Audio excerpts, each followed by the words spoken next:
It all started with light, smart light. Then it quickly spread to rocks and other projectiles. Now it's seemingly everywhere. But before I tell you about that, consider how smart people react to certain situations. If I have a trial where you have to start at point A and run and touch any point on the wall, and then run to point B, how do you decide what is the quickest path to take? And how do you decide where to touch the wall? You could run to here, or here, or here. But after a moment, you pick this point because you think it's the shortest path and results in the quickest journey. In a second trial, you are a lifeguard and you spot a swimmer in trouble out in the water. How do you decide the quickest path to the swimmer? You run faster than you can swim. So do you run to this point and swim from there? Or maybe this point? If you choose correctly, your path will be the path of minimum time, and you will have joined the ranks with Fermat, Maupertuis, Euler, and Lagrange in furthering one of the most universal principles of nature.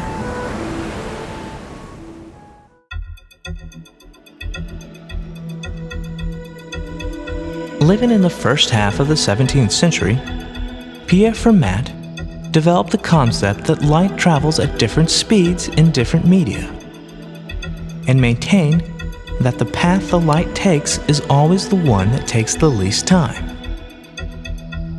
His detractors at the time gleefully pointed out the obvious objection. How does the light know which path will be the quickest? Smart light?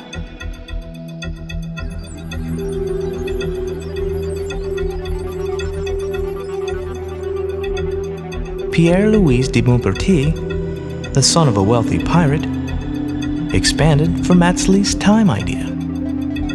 He wrote that in all events in nature, there is a certain quantity called action, which is always a minimum.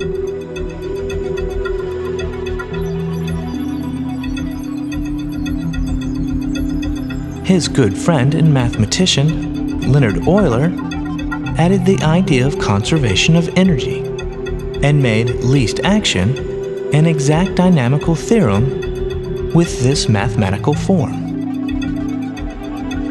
Euler also developed an ingenious graphical method to find the path of minimum action for a system.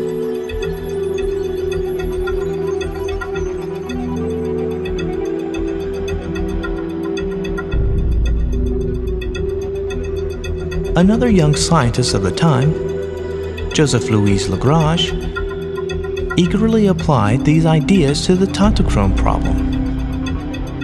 This is the problem of finding a curved shape on which a weight started at any point on the curve will slide to the bottom in the same amount of time regardless of its starting point on the curve. He expanded the idea of action to be the function of kinetic energy minus the potential energy. This has proven to be a much more universal formulation.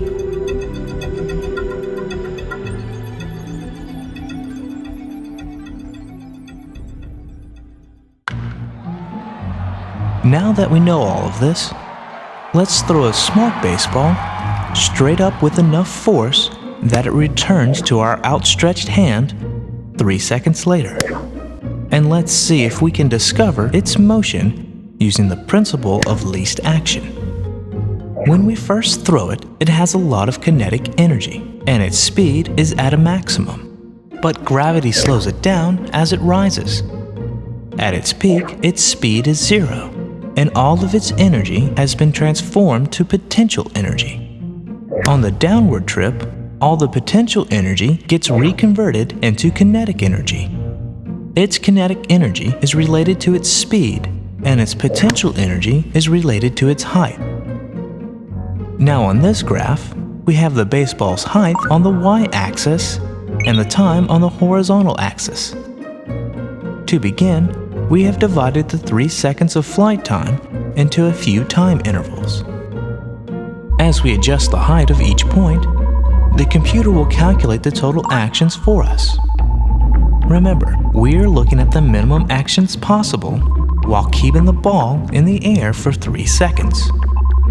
The height of the dot is directly related to the potential energy, and the slope of the line gives the speed, which is related to the kinetic energy.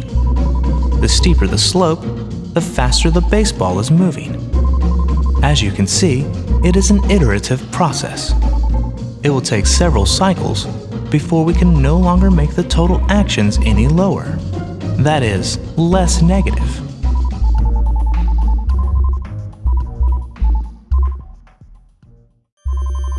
Here's the same problem with more sections in the graph. To do this perfectly, the number of sections must go toward infinity, and the width of each section must go towards 0. But this approximation with 40 sections is good enough to show all the features.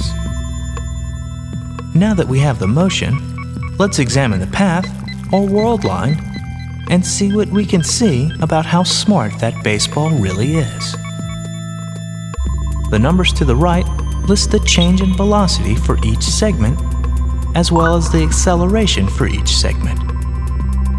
You can see that the change in velocity is constant from section to section, and the acceleration is equal to the standard value for the acceleration of gravity, 9.8 meters per second squared. Since we are on a roll, let's do it one more time, showing for each section the kinetic energy, the potential energy, the difference between the two, as well as the total energy. Adding the t minus v column gives the total action, which is smaller on the path than any other possible path. You can also see that the total energy is constant, as it must be if energy is conserved.